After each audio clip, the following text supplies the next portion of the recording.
Hello, this is a McLaren and it is a supercar. Now there's a number of reasons why we can tell that. One, very difficult to get out of. Two, the doors open in a way that makes my inner 7-year-old go ooh. The engine is at the back and that means that the boot is at the front. Now, McLarens have a reputation for being quite hardcore, quite track-focused. So how does this supercar behave when you put a normal driver in it on normal roads? The problem with supercars is they're not super to drive on the road every day. The thing that makes it a supercar, that makes it a good track car, is exactly the same thing that makes it rubbish on the road. Well, the suspension is firm, there's no way around that, but it's not crashy. You hit a bump in the road or a pothole and it doesn't sort of jab your spine. You feel it, but it's well damped. And the really cool thing about this particular car is it's a convertible.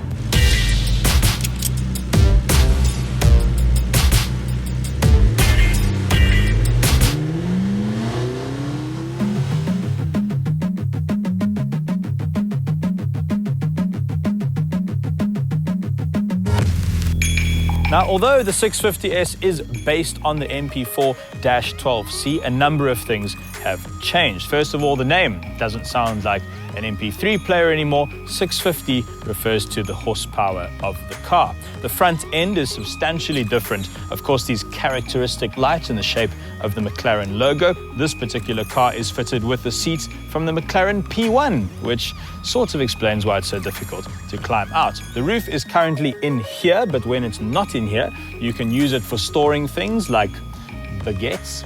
This is the engine in there with 2 turbos, which make a lot of noise. The entire exhaust is between here and here. That's it, the whole thing. And then there is this active rear wing, which acts as an air brake, pushing up under braking, pushes the car down into the road and helps the rear tires find grip. And then up here, the exhausts, which make one hell of a racket.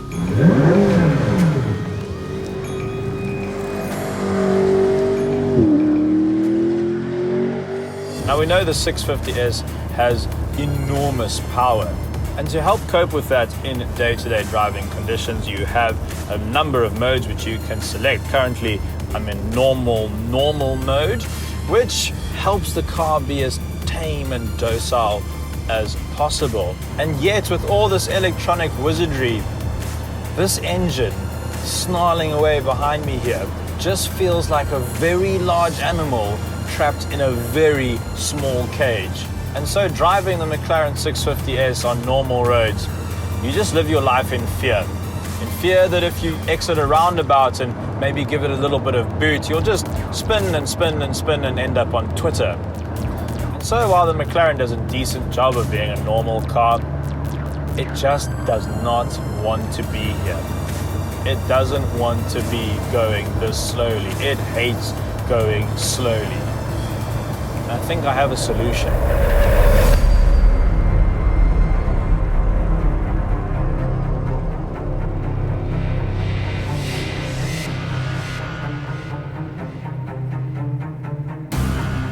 What you really need is something like this. You really need to come out to a track, flick it into sports mode, press that onto active, and put your foot down.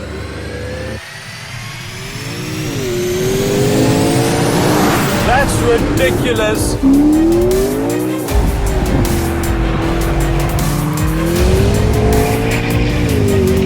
Yes. Come on.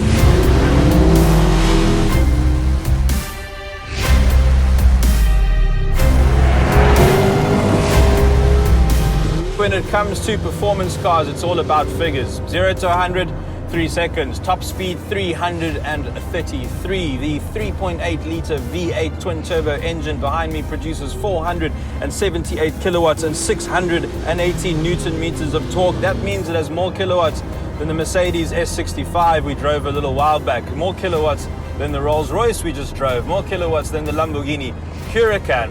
All of that power is going through the rear wheels, which A couple of years ago it would have just meant insurance claims and funerals, really, but now, because of electronic aids, an absolute muppet like me can get in a 478 kilowatt car and do this.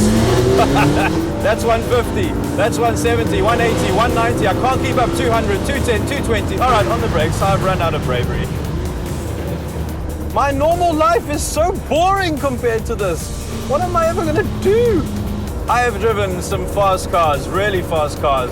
Lamborghini Huracan, Ferrari 458. This is ridiculous. This is on another level.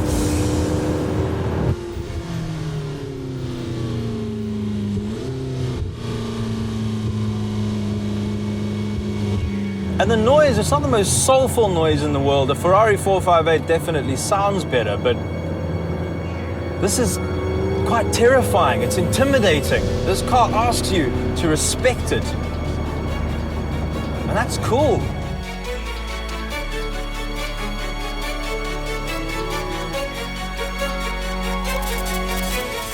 I can't sit here and tell you that they could have made this car better if they had added that, if they had tried this.